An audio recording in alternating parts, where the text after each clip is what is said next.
Welcome back, everybody, to this week's episode of the JMO Podcast. I am your producer, Tayler Michels, and on this episode, we sit down with longtime buddies in the industry, Jason Mitchell and Jason Durham. These are just a couple of funny guys sitting down, catching up, telling stories and insights about their guide careers over the years, things they've learned, just a lot of laughs. I tell you what, it was so much fun to sit down with these two guys on this week's podcast.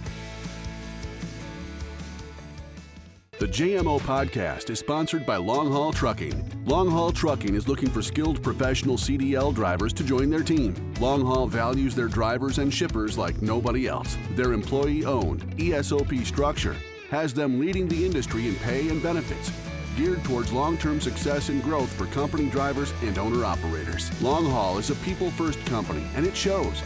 They take pride in giving their drivers an opportunity to have a fulfilling career, along with a healthy, happy life on the home front.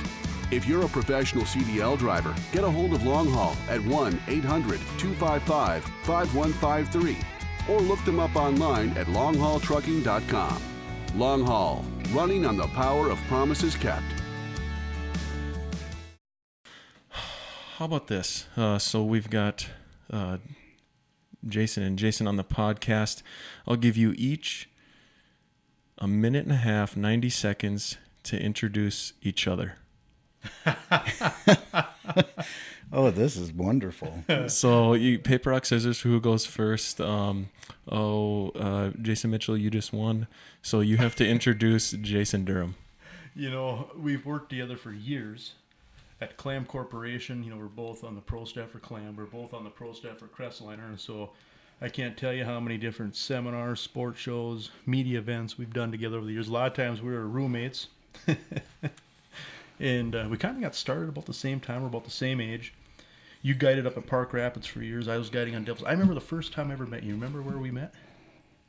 This is way back in the day. I thought it was at a sports show. I thought it was at Cabela's in East Grand Forks. That's close enough. Yeah, and goodness, that was 15 years ago probably, or more. Oh, it's more. 20 years ago? Probably. So, I mean, we were both young. We were both, guiding, trying to get involved with the fishing industry. And, yeah, we've been great friends ever since. So. What's your version of the story, Durham?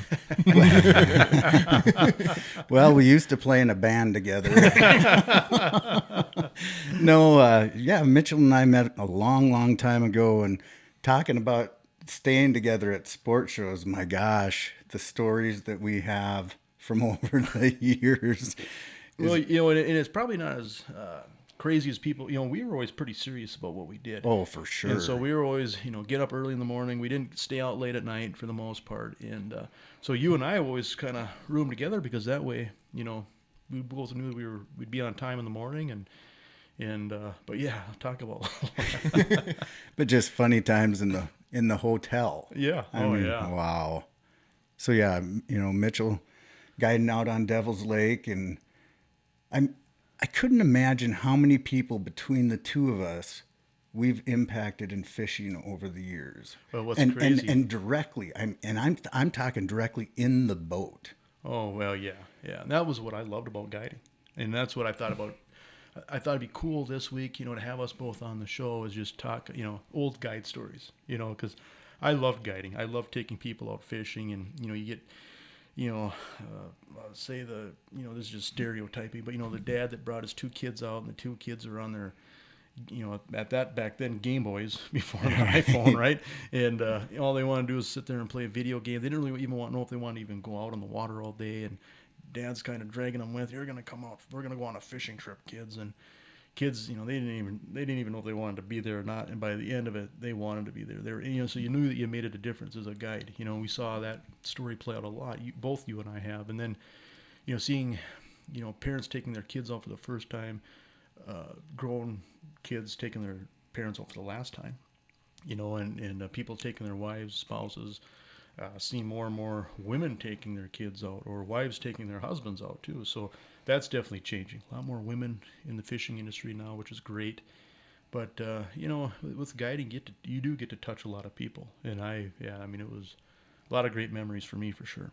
I know you were just talking about a parent taking out their kids for a first time, and a parent taking out their parent for the last time. I've experienced both of these in the last week. Yeah. And it's not like it's abnormal. No. I mean, those are the people that we associate with. Yeah. And it was also amazing over the years. I can't tell you how many times I guided people that had been out with you earlier in the year, or vice versa. Vice versa. Yes. Yeah, Jason Durham. It's such a small world. The good thing for them, it's easier for them to remember names. Yeah, Jason and Jason. Well, especially at a sports show when people look different. They're not wearing their fishing clothes. They're wearing like a button-up shirt or a tie, or they're not wearing camouflage. And you're used to seeing somebody at 5 a.m. and setting up duck decoys. I just pretend like I know everybody. Hey, I remember. And I let them talk long enough to try to remember the day or the story. But and you eventually do. Yeah. Oh, yeah. It comes back. Absolutely. But it's kind of like, my other profession other than being a guide and professional fisherman, I'm a kindergarten teacher. And so I would equate it to when a kindergartner sees me in the grocery store. 6 years later. No. Like even 20 minutes after school's out.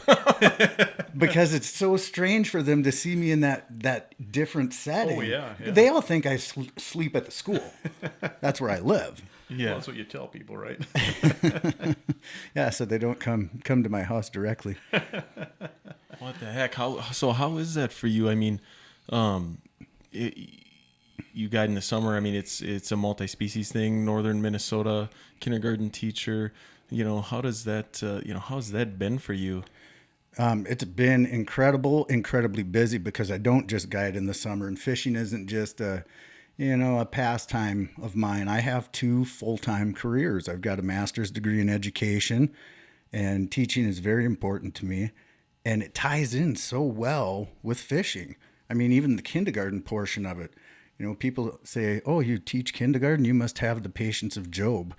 I absolutely do, and that's the same when I guide. Yeah. So, I think that's a misconception because I tell you what, there's anglers that are way better than both of us. Oh, for sure. And I've at one time I had over a dozen guides working for me before I sold the business, and over the years we had some phenomenal fishermen that wanted to try guiding, and sometimes if they didn't have that patience, if they weren't patient or they didn't love people, they could be the greatest fisherman or greatest angler ever, but they were a terrible guide. And so you do have to be patient. You have to realize that it's not going to be perfect. Somebody's going to reel up a 8-pound walleye to the rod tip. And you're not going to be able to net it. Yep. Or break the line off, or the most blatant bite in the world, not even set the hook. I mean, you're going to see everything. And you know what? That's fine. Kevin Van Dam hasn't called yet. Yeah. Right? Yeah. He doesn't. If they're that great of anglers, they don't need me, and then there's the other group of anglers that are really avid anglers that have fished all over, but they just look at hiring a guide as a shortcut. I've only got 4 days to be on Devil's Lake. I've been there a couple of times, but I'm going to hire a guide the first day just so I don't have to spend 2 or 3 days figuring it out. So you've got that angle. So you do get great anglers as a guide, but you get all anglers, and that makes it fun. I love that challenge. People would show up in the morning and they wouldn't be able to cast, for example. And it was a casting bite, trying to figure out how to catch fish, or trying to figure out how to catch fish if they didn't have a feel for the bottom. I love those challenges. And then trying to figure out a way to get it done anyways. Don't take no for an answer, and I loved it. And teaching them how to fish. Absolutely. That's a big thing. Every day when I go out on my trips, I start out with my boat safety rules, the rules of my boat. And it's 3-part. It's really simple. Rule number 1, don't fall out. Rule number 2, I've never been hooked. Don't be the first to do it. And rule number 3 is there's no apologies. And you were talking about this. When you're fishing, you might lose a fish right at the boat. You might break a line. You might break a rod. But that's fishing. And that stuff's going to happen. Yep. No, and a lot of great memories over the years. That's a profession I loved. And so Durham, what's your home body of water? Like, where are you guiding at? There is no home body of water. I say that I guide in the Heartland Lakes area, which is right around Park Rapids, Minnesota. So within a 10-mile radius, we have nearly 100 lakes. So they're all very small, really diverse, where, some lakes you go to, if you're fishing for walleye, you're going to catch walleye or you're going to catch perch. in our area, when you get a bite, you don't know what it's going to be until you get it to the boat. It could be a walleye bass, northern largemouth or smallmouth bass, or rock bass, the champagne of fish. Perch, bluegill, crappie, bullhead. I mean, that happens sometimes too. But you can kind of choose a lake for the day. And, I'm going to different bodies of water all the time. There's a few, I usually concentrate on the bigger bodies of water simply, it's simple biology. You can only have so many pounds of fish per acre of water. So the larger the lake, the better the chance that you're going to have more fish in a trophy. But it really varies. Sometimes people are staying at a resort on a lake. And just like you said before, they want to have a shortcut and go out early in the week to get a leg up on things. Sometimes they just want to catch fish and they say, take us to where you want to go, where the fish bite, and let's go. Yeah. And for you, Mitchell, out in Devil's Lake, I mean, it might be easy for people to pigeonhole Devil's Lake as being just a walleye destination, and then in the winter you got the perch, but that's there's many layers to that onion. Yeah, Devil's Lake is a big body of water. It's, it's almost 200,000 acres of water when you look at the entire Devil's Lake Basin. With that being said, there's several lakes and basins that are connected and intertwined. And so, the big thing with Devil's Lake is it's changed. The lake came up over 20 feet, through my career as a guide. And so think about the change, 20 feet of water. It made a lot of new patterns, different patterns. I remember, all the flooded trees, the amount of slip bobbering that we did, and that still catches fish, but we don't have 90% of the flooded trees or the flooded timber that we used to. The ice takes it out in the springtime. And then, then the weeds got established as the lake stabilized. When the water was coming up really fast, we didn't have any aquatic vegetation in the lake. So it's like the weed beds couldn't keep up with the water rising. So we've seen a lot of changes. And when the water drops, then that's created some changes too. So change is a constant, and walleyes have been a constant in the sense that, people come to Devil's Lake, for basically, some of the best walleye fishing in the country. With that being said, there's white bass that have saved some trips, and then there's people that have actually come up just for white bass, because it's a pretty tremendous fishery in its own right. The northern pike can be that's a deal where you catch them whether you want to or not a lot of times, and there's people that would, come up just for the pike, and ultimately, sometimes you have to be an opportunist as a guide. Sometimes you use those other species to buy time, just to, until you get the nugget that you're looking for. Probably the biggest challenge is that, I think ultimately, you have to be flexible. You have to use a lot of different presentations to catch fish and do whatever it takes. And sometimes convincing, the people that are in the boat with you what you really have to do to catch fish. You tell them what you think.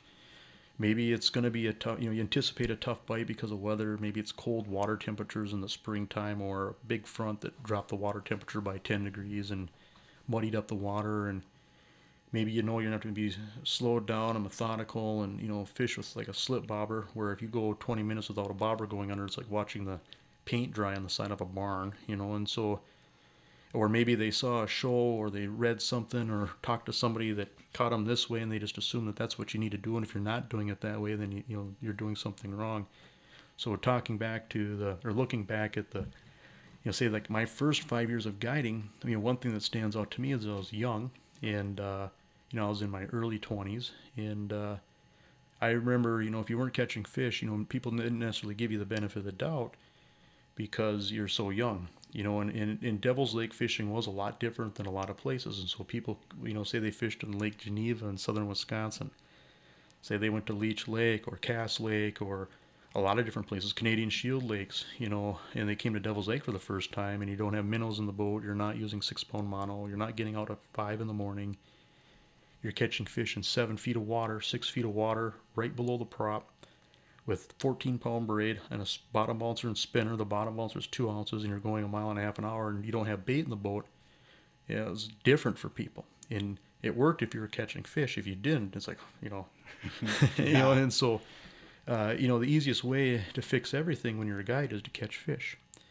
And I always ram that into my guides, like drinking was a big thing. A lot of great guides turn into drunks because they're dealing with people that are on vacation every day.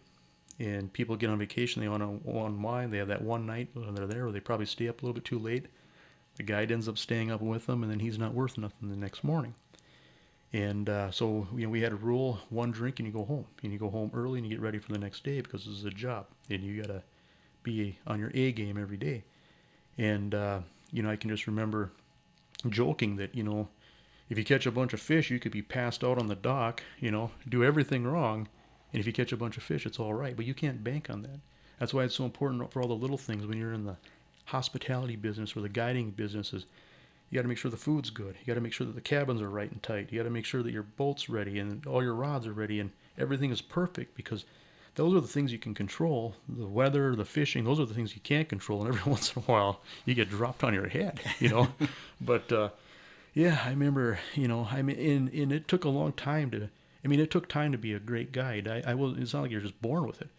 One of the things that I learned, if you're a young guide starting out, one of the things that I learned is that, things don't always go right. Things don't always go according to plan. You're making adjustments through the day. And you start out thinking, okay, I'm going to go off the end of this point and live bait rig, for example. And you caught them there yesterday. You get out there the next morning, there's 6 boats, and you saw 2 fish get caught, and 2 hours have gone by, and it's done, right? It's cooked. And you got to keep trying different things. And don't be afraid to let the people become vested in that decision-making process.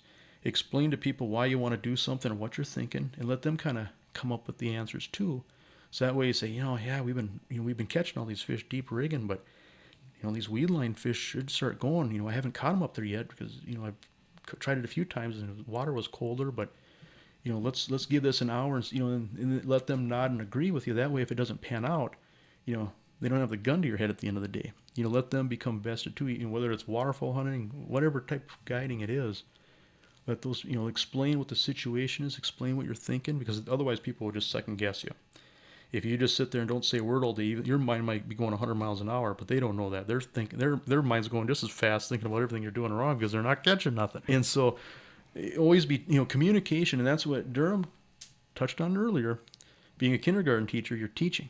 Okay, you might be teaching A, B, C, D, E, F, G, but teaching is teaching. And when you're a guide, part of teaching is communicating.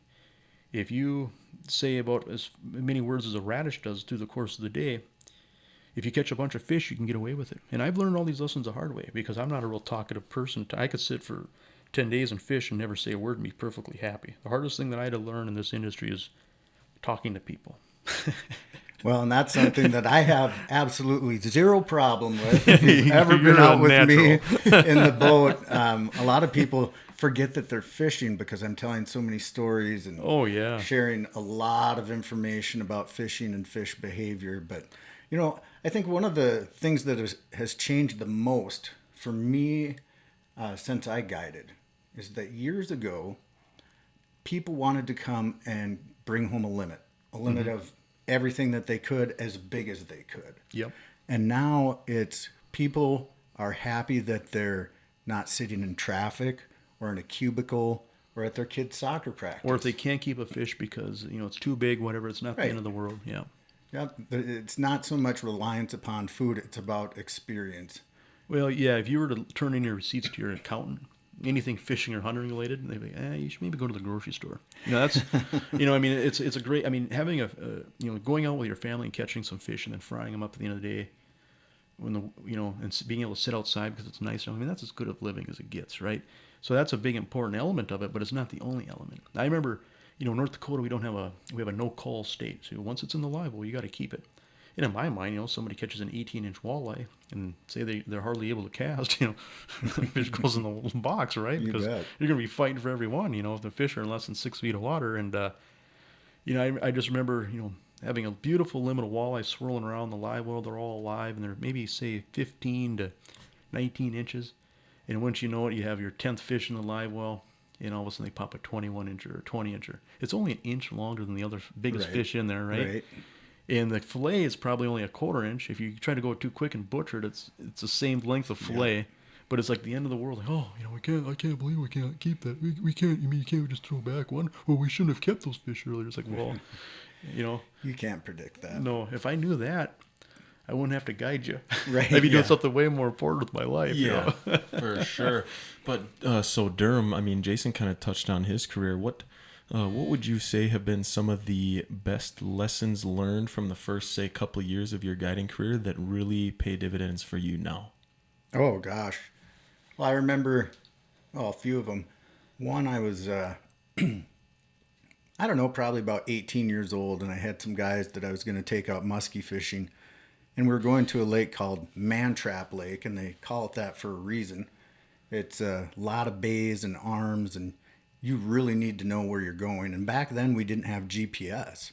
So we just had, a 3-ring binder of paper maps. And, you followed with your finger until you went past this point, and that's where we're at, and whatever. Well, anyway, it was a really foggy day, really foggy morning, and I should have just waited an hour and let it burn off. But instead, being young and naive, I said, let's go. And we got down the lake, and I made a turn, and I turned too hard, and I ended up inside of a bay instead of outside of it. And I had no clue where we were. So finally, I just said, well, we're here, and stopped the boat. You just got to buy time. We're in the spot. Yeah. And we started fishing, and about 15 minutes later, the guy got a 48-inch muskie. Oh. And it was kind of like, yeah, I knew that fish was going to be there. I saw that fish 4 days ago. Right. Right. Today, if I was in that situation, even with GPS, I would say, let's wait on shore and let's make sure we're safe first. Yeah. Safety comes first. The other lesson that I learned, I think I was 20 at the time. I had a guy that called me up, and he wanted to take his family out walleye fishing on the lake that I grew up on, Lake Beltane, which is extremely clear and is a tough body of water for walleye. Mm-hmm. Like, to catch a limit out there for one person is tough. Yeah. To catch it for the 7 that I'm taking out is even harder. Now, I know right away you're going, well, back when you were 20, you couldn't take 7 people out in a boat because you didn't have a boat that big. Well, they called up and said, hey, we've got 7 people to take out, so we rented a pontoon from a resort. With no depth finder or trolling motor? Exactly, yeah. Exactly. Does it have a depth finder? Nope. Does it have a trolling motor? Nope. What day do you want to go? The 4th of July. Oh, man. Okay, I'll take the trip. And we went out. It was 4 adults and 3 kids. And we fished walleyes for a bit, probably an hour or so. And we did catch a couple. And the kids kept begging, Grandpa, let's go fish for bluegills. Grandpa, let's fish for bluegills. And finally he relented. So we went up into the shallow water, and I had to change 7 rods from walleye fishing to bluegill fishing. And we did that for about maybe 20 minutes. And then Grandpa says, all right, back to walleye fishing. So I had to change all 7 rods back again. Oofda. And we ended the day with getting a handful of walleyes. It was actually way better than it should have been. Mm-hmm. But it was a good lesson about, using somebody else's gear. Even today, people will call and say, how much is a guide trip, whether it's a half day or a full day? And I'll tell them, and they'll say, well, what if we use my boat? And I'll say, it's double. Yeah. Mitchell, I know there's a pontoon guiding story of yours. Can you remember it? Well, yeah, and I've made some of those same mistakes. And, as I got older, I got comfortable being able to tell people no. Like, right. So certain people call you on the phone and you just don't have a good vibe about it. And, you just knew that it wasn't the right fit, and so, yeah, you just kind of get better at then you start getting a clientele of repeat customers and stuff where you just get full. You don't have room for somebody that wants to bring 10 family members and want to follow you around for a day and not pay you much and then fish your spots for the week. Right, right. And that's kind of what some of that ends up being.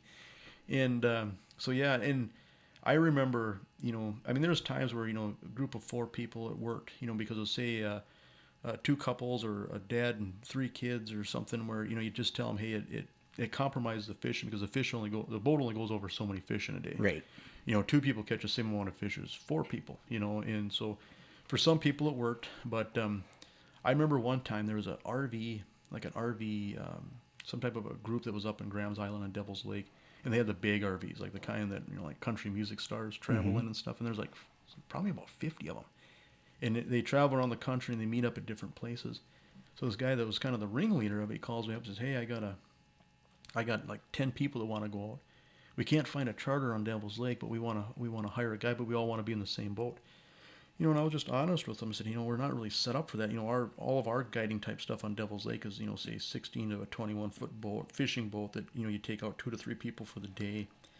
Very, you know, it's a high quality experience, but it's not the same as like a share boat where you got 10 people you don't know on a boat, and, you know, you rod bends over and you fight over who grabs the rod. Right.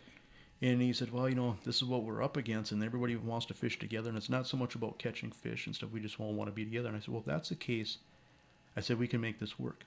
So I rented the biggest pontoon boat that the casino had. And again, it had a little tiny depth on it, like a little piranha, but it didn't work. And then when I got in the boat, the live well didn't work either. Oh. And I didn't have a trolling motor. So I put a big anchor in the boat, and I put a big drift sock, and I remember all these people came pulling up, and so I had like a dozen people. And I had all these rods lined up on the chain link fence right outside the marina there. Everybody went by and grabbed a rod. And it was all, you know, I mean, I knew we'd be just dropping jigs over the side. And so I went up and I just hit a couple of the bridges really quick. And we only had like a half day too. And we ended up pulling a limit of walleyes. Like, so what 10 times 5, I mean, that's 50 fish. I mean, we had remember the live well didn't work. So we had full of walleyes with no water. Oh, no. And a lot of them were like 13 to 16 inches, you know. But I was white knuckling because, you know, the worst thing a guide can hear when you're on like Devil's Lake or Mille Lacs or Leech Lake, wherever it is, yeah, you know, I just got back from Lake Erie. And I'm thinking, oh my God, Lake Erie, they probably got 50 10-pounders, you know. Right. These fish aren't going to cut it. And they were happy. I mean, they were so ecstatic. And, oh, these are great eaters. And yeah, and sometimes people are maybe a lot more talk too. You know, you hear, oh, yeah, I just got back from such and such. Like, oh, you know, probably. I remember one time I was driving across the lake, and this guy goes, you know, he had a terrible guiding experience out on Sakakawea, and that's a phenomenal fishery right now, one of the best fisheries in the country right now. But he went out there and just got hooked up with the wrong guy and had a terrible experience, and it's the only time he ever hired a guide in his life. And so he was part of a corporate deal where he's there on somebody else's dime with his buddies and stuff. And we're driving across the lake, and you just tell that this guy's a little sideways already. And he looks at me and goes, if you can get me a 10-pounder day, I'm going to give you a really good tip. And I'm like, man, you know, I'm only getting a couple a year, you know. Right. Today probably, you know, realistically probably isn't the day because I already caught that 10-pounder about a month ago. You know, I mean, you just don't grow those on trees, right? Right. I mean, yeah. You know, middle of August, you know, you're looking at a 31, 32-inch fish, you know, and but by the end of the day, great guy. Had a great time with him. What happened was he was with a great angler who was a terrible guide. They were out pulling deep cranks all day, and the guys weren't allowed to touch the rods. They weren't allowed to let out the lures. They weren't allowed to do anything. When the rod banged in the rod holder, they'd get yelled at if they picked up the rod too soon. They had to, you know, they'd wait for the rod to pound in the rod holder until the fish came up to the top, and they were skiing it, and they were allowed to gently pick the rod out of the rod holder and gently ski the fish to the net. Oh. You know, and so, you know, yeah, you know, let the people get involved and let them, you know, it's their trip, you know, and so, yeah, a lot of stories like that. I tell you what, I've got a really good lesson for anybody that's listening, whether you fish or not, from last summer. I had guided in the morning a half-day trip, and on my second half-day trip, I launched on this lake, and it was a big sand lake, and there was a boat tied to the other side of the access dock. So I just went down a little bit and beached the boat a little bit further down the shoreline, and I noticed there was a couple cooking lunch on the back of their conversion van. And I didn't think twice about it. And I got out of my boat, you know, fairly quick. I'm moving fast to go get my boat and trailer to pick up clients. And as I jump out of the boat, a German Shepherd stands up. And it sees me as a threat. And it comes right at me. So I put up both my hands and I just started yelling at it. No, no, no, no. And what happens is I end up slipping on the rocks, cutting both my arms, both my legs, and the dog bites me in the rear end. No. Yeah. So anyway, the guy pulls the dog off of me, and I can see the fear in his eyes. And he says, "Are you okay?" And I said, "You know what? I'm going to be fine." Well, I walk back to get my truck, and here the guy tied up to the other side of the dock was an off-duty police officer. And he said, "I saw what happened. I'd take the report, but I'm off duty." He said, "You need to call this in." And as I drove out to go get my clients, I thought, I don't know if I do need to call this in. Well, anyway, I drive up to the resort to pick up the guests, and I don't realize I've got blood all over both my arms and both my legs, but I don't notice it because I keep sticking my hand down my pants to see if I'm bleeding. Well, anyway, I pull up to the dock, and the guy goes, Jesus, what happened to you? And I looked down, and I said, oh, I'm so sorry. And I got out my first aid kit, and I started getting cleaned up. And we went out to fish, and I'm sure I was still in shock. And I texted our local conservation officer, and I told her what happened. And she said, you need to call this in. And I said, do I really? I don't want to get the people in trouble. I don't want to get the dog in trouble. What if that have been somebody's kids? Well, that's what she said. What if it would have been a 4-year-old girl? I love bit dogs her in and the have face. dogs too, but... So I decided I do need to call this in, and I did. And at that point, I realized I need to find out if this dog has shots. Like, this could be a bad situation, because I went into the client's bathroom and checked the site, and it punctured the skin. I think it actually bit me twice. Mm-hmm. So anyway, I call it in, and the officer meets with the people, and they're just kind of traveling around the county, living out of their van, and the dog's a rescue dog. And he gives them 24 hours to provide a shot record. Well, anyway, for the next several days, I'm feeling really down about this. Mm-hmm. And I'm so positive in every aspect of life, but I'm feeling like, poor me. Yeah. Why'd this have to happen to me? And every time I get in the truck, it's excruciating pain to sit down or to go to the bathroom, either one. Well, it was a couple days later, I had this guy out. His name's Chris. And I've been guiding Chris for over 20 years. And Chris serves on a worldwide humanitarian board. And he had just returned from a trip to Jordan, where refugees were crossing the border from Syria. And Chris didn't know about this whole dog attack happening. And he's telling me the story about returning from Jordan and about this family that their village is getting bombed. So they have two choices, stay and die or start walking. So they start walking and they get to the next village, and now that village starts getting bombed. Mm-hmm. So this mother with 6 kids in tow walk for 18 hours straight with no food and no water, and they get to the border at Jordan, and the military's there and they welcome them and they give them food and water and shelter. And the very next day, Chris is interviewing one of the kids, a 6-year-old girl, same age that I teach in kindergarten. And he asks her, what do you want to be when you grow up? And her response is, I want to become an engineer so I can go back and rebuild my country.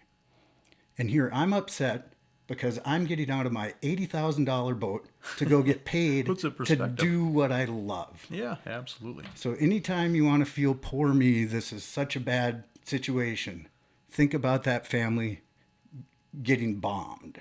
Oh, well, for sure. You got to tie the dog off on a leash in the town before they walked away.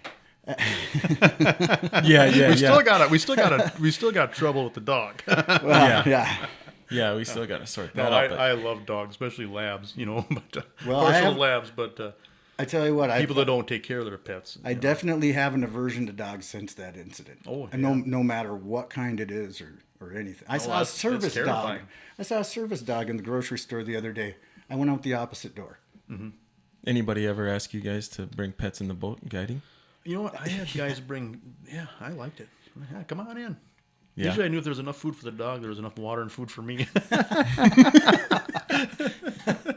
I had one time where the client, we were supposed to go muskie fishing, and he called just an hour before the trip and said, the only way I'm going to be able to go on this trip is if I bring my dogs. And I said, you know what? That's fine. I don't have a problem with that. I like most dogs more than some people. Yeah. A lot of people. Yeah, that's a reality for sure. Well, he shows up and steps out of his car and grabs 3 long-haired Pomeranians. Oh, man. Each on their separate leash, each with their separate bowl with their name on it. And we went out fishing, and every time you'd lift the musky lure out of the water, all 3 of them would start barking at it.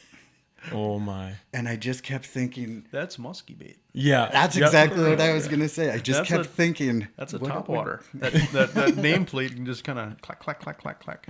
Kind of like a pacemaker. Oh my gosh, they were at real risk if they would have hopped out and this is musky boat side. musky Oh my country. gosh. Could you imagine seeing that? So it's probably no. happening. Yeah, probably not. Well- we don't want to talk about that. Don't they attack kids over in Otter Tail County? No, they Yeah, don't. right. Yeah, right. Isn't that what I heard? And jet skis. Yeah, Mitchell, you just got back from. Oh, were you down in ICAST, Durham? No, I was guiding. Mitchell, you were Yeah, down I at was down at ICAST. Okay, ICAST. so I'm seeing all over social media, right? ICAST is just a prime place to see a bunch of crazy lures. I'm seeing Ducks, swans, rats, yeah. muskrats, all that stuff. Oh my gosh. Yeah, a toad or a frog isn't good enough anymore. They gotta have, you name it, everything at ICAST. Pomeranian maybe next year. And every year it's a new wave of craziness. And some of it sticks. I mean, there's some great ideas, obviously, and some great new products and technology, you name it. But you see, it's from all over the country. So you see, and it's amazing how things getting go in fads. 5, 6, 10 years ago, there were so many rainbow trout swim baits Oh, yeah. out there. Yeah. Back when they were trying to catch the world record in largemouth California, in California. Yeah. Well, look at to transition from all the lures that everybody could have in their tackle box. Guiding on Devil's Lake, Mitchell. Sometimes it's kind of crazy for people that walleye fish all over the country. They go to Devil's Lake for the first time in the spring, and they don't know what it's like to sit and look at bobbers all day for walleye fishing. Maybe they're kind of put out by that, and they're thinking, well, I thought we were going to do this or that. I mean, what's that like as far as guiding? Well, sometimes, and I kind of learned to weed those people out over the phone, the people that, maybe tell you too much. They call you up and say, hey, we want you to take us out on Creel Bay, and we want to fish this way, and we want to go out there, we're coming out, July 7th, and we'd really like to, and they had high expectations, where, you want to get people's expectations realistic, first of all. If anything, downsell stuff, because, you can have a tough day any day. And, make it realistic. Like, hey, chances are you're not going to catch, 15 fish a day over 22 inches. I mean, that, will place in the top 10 in a lot of, big tournaments. That, just puts it in perspective. You're not going to have that day every day. And, or, they want to fish a certain way and really stubborn that way where, I'll do whatever works, and this doesn't work, let's try this. I mean, I don't care what it takes, and sometimes, people, maybe somebody didn't want to troll lead core line, for example. Okay, that's fine, well, we're going to have to jig, we're going to have to use bottom bouncers or whatever, but, sometimes the biggest thing is just don't get pigeonholed where you got to fish a certain part of the lake, a certain way, certain time that isn't working. If that's not working, we got to do something different. And if they didn't want to do something different, then a lot of times you could tell when you're talking to somebody on the phone, what those expectations were. And if you couldn't get those expectations back to earth, or at least create some flexibility, in my mind, as I got older, I basically got better at, just telling people no, or that it wasn't going to work, or that, didn't think that I was the right guy for him. I don't think I could, I remember one time the guy went on and on and on about what he wanted, and I told him what I thought I could do. And, and basically I just told him, I said, hey, I don't think I can, like the perch fishing can be really tough on Devil's Lake in the summertime. There's a few times, like after the 4th of July into August, September, where we get a little bit of a bite, but there's so many invertebrates, so many freshwater shrimp. You need calm conditions. It's a challenge. And there's a few windows where you can do okay on perch, but 99% of the pressure on Devil's Lake is focused on walleyes. Nobody's, in sometimes we catch perch incidentally, so we know where to go on purpose, but there were some years where we hardly even seen any perch. In Devil's Lakes like that. There's other lakes that are like that too. There's other lakes where, for example, where you can hardly catch perch in the springtime. Leech Lake can be tough at times, where then in the fall you get this perch bite that emerges. And I remember a guy was like, yeah, if we get to a limit of walleyes, I want to try to get my limit of perch. I'm not the guy. We can't, we don't catch that many, consistently, where I can tell you 4 weeks from now that we can do that. He's like, well, what kind of guide are you? Or, starts ragging on me. He's like, I'm just being an honest one. You can find somebody who wants to tell you whatever you want to hear, But, for myself, I'd rather just hear the truth. If it's not what I wanted to hear, it's okay. It's better than somebody telling me what I want to hear, and it's hogwash, So, yeah, try to treat people the way you'd want to be treated, and if they don't like it, then, there's Yeah. worse things, If you can think about it, both of you, same question. What are some of the most obscure requests that you've had that you've either had to say no to that are just so memorable, or things that you've actually tried to accomplish? Well, I'll start on this one. I can't wait to hear this. I had a longtime guide client that called me up, and he wanted me not to guide in terms of fishing, but to essentially just do boat rides for his family after hosting 5 baptisms at his lake property. So they're going to do the baptisms, they're going to eat lunch, and then I'm going to take 5 people at a time in my giant Crestliner, and we're just going to, Is that when you have the authority? Yeah, I do. Yeah. And we just putt around the lake, and I'd point out, here's the eagle's nest, here's the history of this place and this resort, and do that for about 45 minutes, and then go back and get another group of people and do this continuously for 4 hours. Mm-hmm. So I arrive at the property, and he yells down, we're just starting lunch right now. Come up and have lunch with us. So I go up to the top of the hill, and the pastor's there, and he blesses the food and thank you, Lord, for everything that you've given us and creation and this day. And then after I took people out for that, I hosted a bachelorette party in my boat. Oh, man. That's a polarizing day, man. And again, it wasn't any fishing. They just wanted me to drive them out to the sandbar where they could flirt with the boys and everything, and then take them back in after 4 hours. So what did you do during that time? I mean, were you just casting off the back of the boat? No, because we were up on the sandbar. I just sat in the boat, and it was interesting because it was really close to the 4th of July, so the sandbar was packed. And I essentially did walkthroughs on my boat. Guys would come up constantly all day long saying, "Wow, this is quite the rig." And I'd say, "Yeah, here's where the live well is. Here's where, Did you sell it? I probably sold more than one. That's funny. Oh, I got kind of a funny story that relates to that. So, 24, 25 years old, big boats. You have to have a new enough pickup to pull it. Upside down on every loan that you have to your name, and trying to make it in this world in the fishing industry, and that meant guiding every day. That meant guiding. I mean, you remember how I talked earlier about learning how to tell people no? That's after I got established. There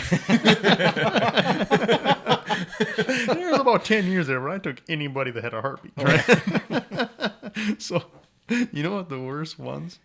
The guy that shows up on Christmas Eve, Thanksgiving, Easter, New Year's Eve, whatever major holiday where you're normally with your family, and he's all by himself. And he asks you if is there a break if there's just one person? Can you find another person to fish with me so you can split it? No, I'm too busy. I don't have. So finally he hems and haws, and he comes up all by himself, and he pays for 2 people. And there's a reason he's alone on Christmas Eve. Oh, no. Yeah. Right? I mean, and I remember thinking, my goodness. And when I finally reached the other side where I could take holidays off and maybe a day here and there off. And I mean, I used to go all summer, and I'd finally take the 4th of July off. I mean, I'd go like 60 days in a row. Then I'd take like a day and a half off. Then I'd go another 60 days in a row. And then I'd get ready for hunting, and I'd go 60 days. And I mean, it was just a grind. That's a young man's deal when you're going like that. And, but I remember some of those holidays, one person. And now it's like a red flag. Now somebody calls, I wonder if I could come up on Thanksgiving. I'm all by myself and just see if you had a guide. Click. Oh, man. Yeah. Hopefully. There's a reason that SOB's by himself. Yeah. Hopefully those guys aren't listening. But this is for you. Yeah. Or hopefully they've made some friends by now. But most of them are so angry they're dead by now. This is 20 years ago. Yeah. But obviously, those are few and far between. And you guys talked a little bit about, some memorable trips. Talking about bringing fathers and sons and the family type trips. But what's just the average client that just the best prototype? What would you say is the prototypical best client you could possibly have? Well, first off, to begin that, I'm asked almost every single day, have you ever had a jerk in the boat? And the honest answer is no, I haven't. In 27 years of guiding, I really haven't. The prototypical client, or the ideal client, I would say, is one that listens, communicates, and has a good sense of humor. Yeah. Yeah, just likes to have fun. Yeah, I mean, the great client comes in a lot of shapes and sizes. For sure. And looking back, too, I can remember days where I wish I would have done things differently, or maybe I didn't communicate good enough. Maybe I assumed too much, where, I assumed, I've been catching fish for 7 days in a row with, say, a bottom bouncer and spinner.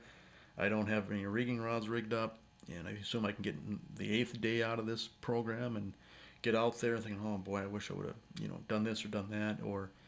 there's times where I know I didn't do it right, or I know I didn't nail it, and then, hopefully be smart enough to learn from that.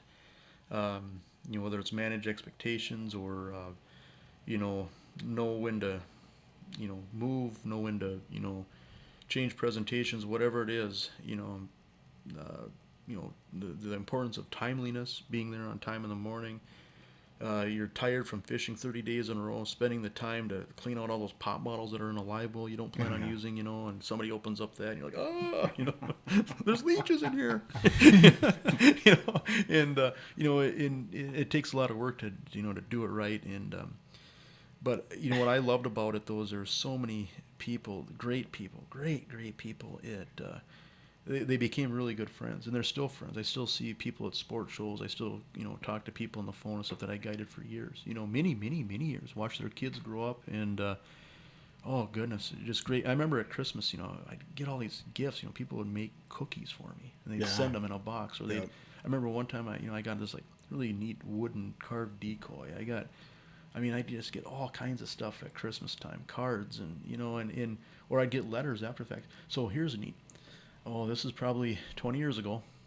There was about 4 or 5 years in a row where I guided these 2 brothers from Minnesota.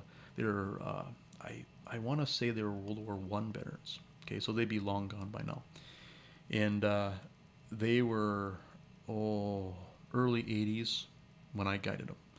So, they'd be well over 100 years old now. And one of them, just shook so bad in his hands, he could hardly hold a fishing rod. And great sense of humor. We'd go out, and I remember times like the walleyes being like 4 or 5 feet of water. And sometimes you get in situations where it forces you to learn. It had been a deal where we're casting cranks. Well, we can't cast, so I just put the bow mount down, and they let out. I remember we were pulling like, at that time, like number 5 shad wrap or a shallow runner or something.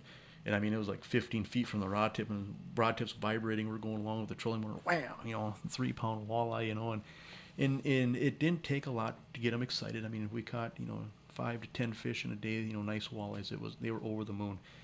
And I remember the things that they would send me in the off season, they just couldn't wait to come back the following year. And then one year they quit coming, and I often wondered what happened. Oh, yeah. Did one of them die? I think one of them wrote me a letter one time that said his brother was put in a nursing home. That's the last I heard from him. But they used to send me letters and drawings during the off season. Yes. And I'm not saying this to brag, because I know there's many days where I failed as a guide or as a man, but one time they drew this picture, and they drew a picture of me and my boat, and I've got this king hat on. And it's got like a fence below the boat, and he's got all these like fish in the fence, and I've got like this lasso over my head like I'm a cowboy. And something about, being the walleye king or something like that. And I still got that. I kept it all these years. And I thought someday I'm going to frame it and put it in my office, But they used to draw me these great pictures, and you could tell their hands were shaking when they drew it, and just great guys. But that's just one story. There's hundreds of stories. Yeah. You look at the guys, that've been guiding like yourself. You look at a guy like Al Moss, and guys that have been guiding for 30 to 50 years. The lives that they've touched, and the thousands of stories, where just like that. It's just, that's what makes that profession of guiding so special. One thing that I realize that I've put in a lot of years is that I can't tell all the stories in an 8-hour day anymore. No. It's impossible. No, or you forget some, and then you're reminded later, Yeah, exactly. One question I get a lot, especially like at the Northwest Sports Show, like with the Angling Aces program that Crestliner has, student programs, where we got all these high school fishing leagues and stuff. Yeah. Awesome. You and I would have got better grades. Oh, for sure. I You know. didn't get bad grades. But I did. I skipped school all the time to go fishing. I was too scared to. I was goody two shoes, and I wasn't. I had to polish myself as I got older. I was a raw savage when I was 16. Gun in the back rack of the pickup, and I'd get up right out of class. I remember one time I called the school after I got home. This is before cell phones. Yeah, Jason Michels feeling sick, and he came home from school. And somebody called my dad and said, "Yeah, did you call the school for, Jason Mitchell? No. Well, yeah, he didn't have a very manly voice. You're a sophomore in high school. That's devastating." I remember the wind started blowing, and there's snow geese down, and me and my buddy looked at each other. We walked right up out of class. We had decoys set up an hour later. yeah, I never did that. Oh, I did. I did a lot of stuff like that. But for young people getting into it, guiding is a great profession, if you love fishing. But, the importance of communication, being patient, realizing that you might not always have the greatest anglers. It's not always about just fishing. Catching fish makes your world a lot easier. Being on a body of water makes things a lot easier. One piece of advice I always give people is, treat it like a business. Be polished, be professional. Things that to me are inappropriate. Profanity. Things that just aren't professional. I mean, if you walked into an accountant's office or walked in to get a physical done and the RN is dropping F-bombs, you'd be like, a person would lose their job. And so in the fishing industry is the same way. Treat it with a certain amount of respect, treat it as a job, as a profession, and work hard and realize that fishing's a part of it. There's other things that are just as important. The promotion, now with Facebook, social media, patience, teaching. There's a lot of things that go into fishing. It isn't fishing. But if you can do those things and handle those things, the sky's the limit. I mean, there's a lot of demand for guides. Put it this way. You buy a new boat, and you look at the depreciation on a lot of boats that are just, say, $70,000. Okay? Right out of the gate, the first year, the average person might have $10,000 in depreciation. Oh, for sure. Okay, if you only go fishing twice that year, how much did that fishing trip cost you? Right. Okay, so for a lot of people, if they're only going to fish once or twice and they want to know right where to go, the guide's the best deal in the world. And a lot of people figure that out. So there's a lot of people that don't get to fish very often. They live in cubicles and they live in big cities or wherever. They don't have the access to that. Maybe they didn't grow up doing it. There's a lot of reasons why people hire a guide. But you get on a good body of water. You're only as good as the lake you're on too, right? That's absolutely right. I get an email every day. Somebody, I'm in southern Iowa and I'm on the Bullhead River and I've been fishing this. I've had a cabin there for 20 years. I've been fishing it hard. And I can't catch a walleye over 20 inches. What am I doing wrong? It's like, well, you got to go to a different lake. You're only as good as the lake that you're on, right? You can't, so get on a good body of water. You look at you're kind of the king up in Park Rapids. There's guys that are really known on Leech Lake, Cass Lake, Winnie, Mille Lacs. You look at those different destinations, those different areas around the country, and just a couple of people pop up in your mind. As far as the guides on that body of water. Do what you have to do, marketing, promoting yourself, getting networked, treating people right so that the people want to recommend you, so that you're one of those faces that people remember. And I think the other thing that strikes me with the whole guiding profession is a lot of times people get really secretive, like, oh, that person's in my spot, like confrontational. Right. No time and place for that. No. And the other thing that I would say is that, or people get really protective, like they figure out something they don't want to share. Oh, if you want to know that, you better hire me, pay me, No, be an ambassador of the area that you're in. Yep. Help everybody that you can, because some people just aren't going to hire a guy. They can't afford it. They're not cut out for that. They're just whatever. But if you help them, a lot of times they think you're helping them out way more than you really are. You're just trying to show them a few things. Sure. They go out and have some success. They're like, wow, that guy saved my trip. And then they go home and people ask, well, you can't go wrong by just treating people good. Treating people good, sharing information, be selfless, don't expect anything in return. And if you do that, the industry and the people will always take care of you. Not to mention the world would just be a better place if everybody lived by that. Absolutely. Just, it's about, making the industry better, the lake that you're on better, words to live by, in my opinion. Yeah, for sure. Great Agreed. advice. Yeah. Yeah, all right. Well, Are we over time? No, definitely not. We're right on time. So, Durham, you're still guiding. Yeah. You're going to be guiding for a long time.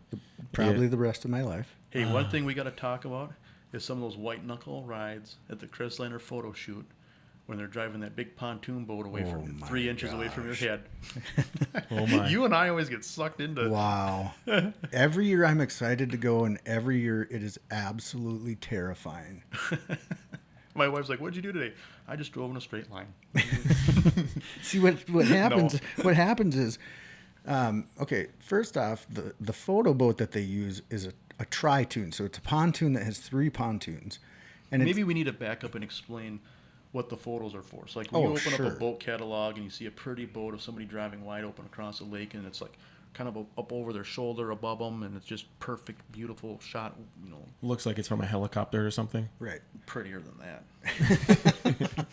that. That's what we're doing. We're driving boats for.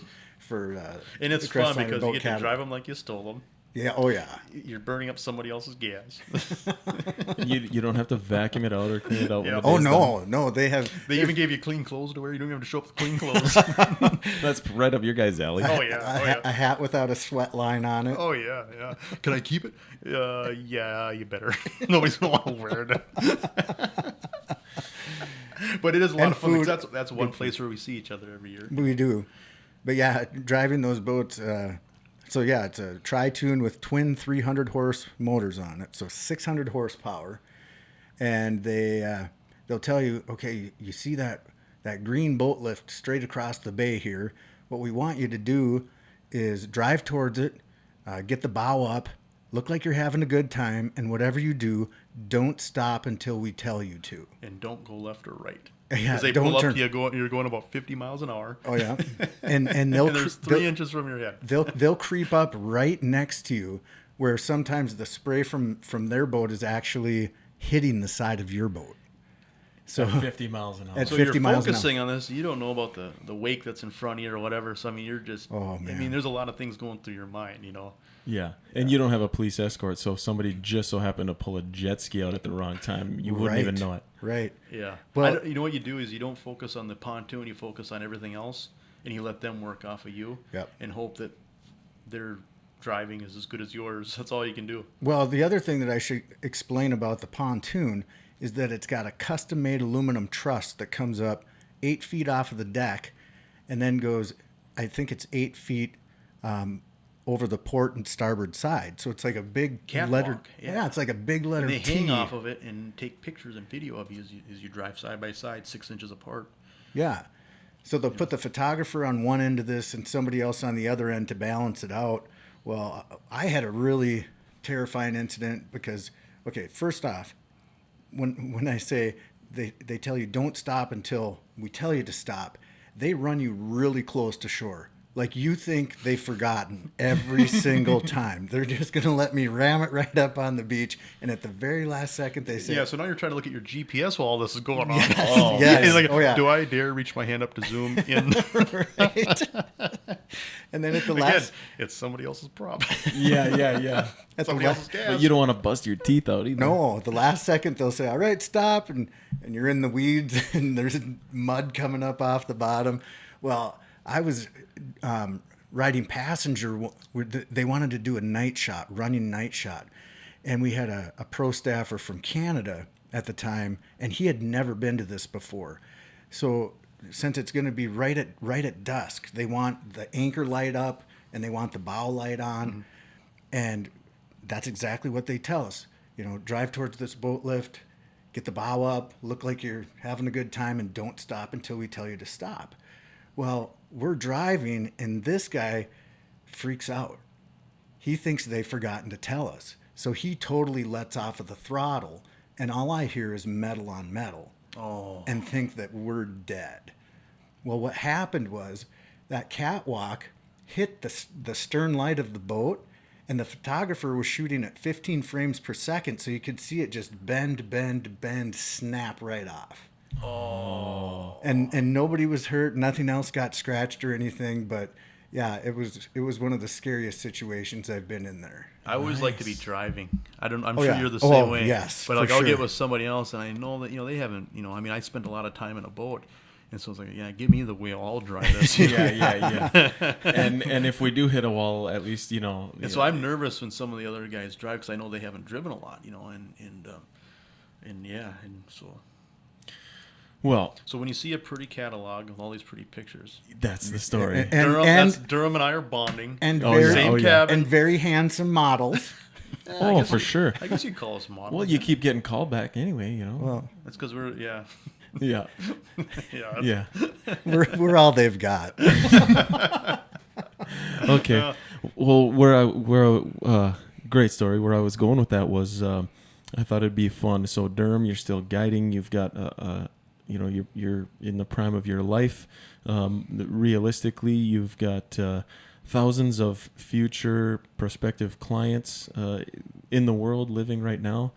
I'm gonna have Mitchell give those people listening, 3 things to know about you when they call you for the first time to acquire your guide service.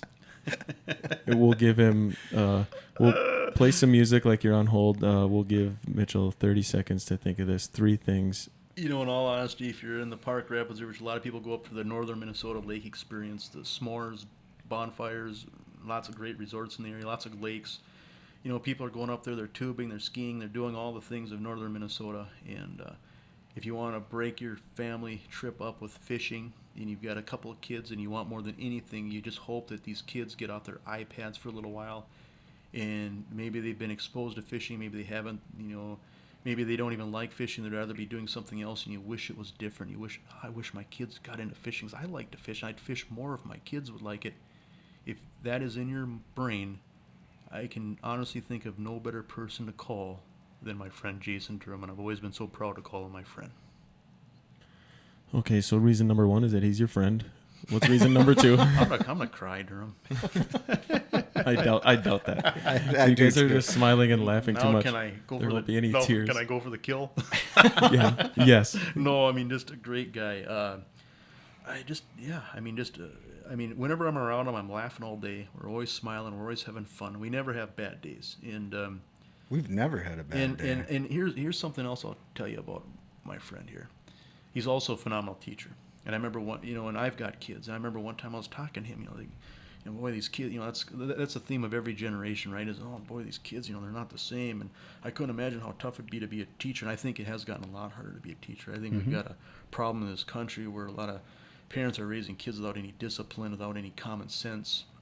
And I remember, how do you do it, Durham? How do you, and he looked right at me and he said, well, the thing that I always remember, the thing I got to tell you, it's not the kids' fault.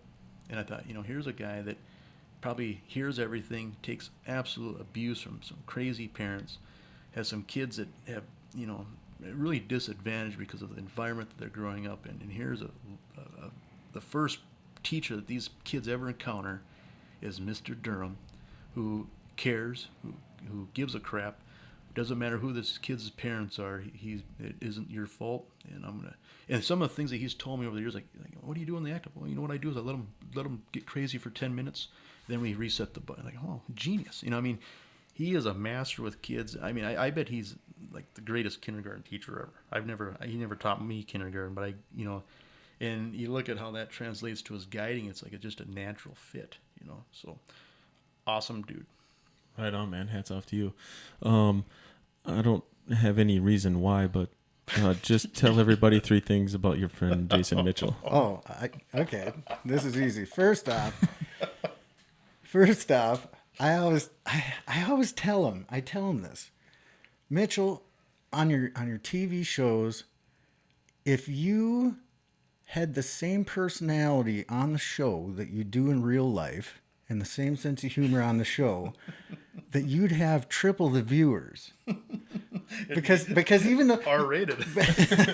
because even though you're always smiling on the shows and having a good time, and well, we're out here on Devil's Lake, and the bluegills, they're biting pretty good, and well, and hey, what did you catch over there?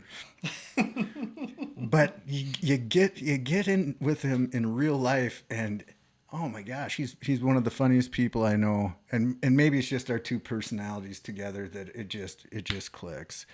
Number two, that he's one of the smartest, most insightful people that I've ever met. This is somebody that can. You should see him prepare for a seminar, a fishing seminar. He prepares for it like 10 minutes in advance. You know, I'll do it. I've seen it. I'll work on mine for a week in advance, and not necessarily planning what I'm going to say, but just putting together all the technical parts of it. And then here's Mitchell on Saturday morning, an hour before we're supposed to go do it, that pulls out 4 pictures and has 4 bullet points for each one, or maybe doesn't even do that, but he can roll with it and has all of these connections that are so insightful that help people learn about fishing. And number 3, he's got the greatest quotes ever. The Michelisms. Michelisms. We don't have time on this podcast, but believe me, Durham, you will be invited for one of the first installations. One day we were eating for half an hour, and wow, minnows are still jumping out of the water. We've been eating for an hour. Oh, yeah. I'll Usually say it's related to fishing somehow. Yeah. I'll say this. I am also lucky enough to spend a lot of time with Mitchell in the boat, and in his defense for the TV show, I truly believe that he is the man that's on camera. But because we only get 22 minutes to make a 30-minute show, if we put all the comedy in there wouldn't be any room for fish. And I think the people would rather see the fish in the end. So that's a really good point. I'll say that because he's definitely that guy. We do have fun when we film. We do. We have to, right? I mean, yeah, we definitely do. Yeah, for sure. Yeah, man, dude, those are perfect. That's classic. The Michelism, we haven't so much scripted those episodes. They could be a year or two down the road. There's rumblings that some of my employees are going to put together a book. Yeah. Now, I'm going to put together a book. Yeah, you're talking about that storm is on the horizon. Yes. No. A coffee table book of Michelisms. Oh, man. Yeah, that could be brutal. Now that we've said it, though, we're probably going to actually have to do it. But yeah, man. Well, let's wrap this thing up. Fish out of a mud puddle. Let's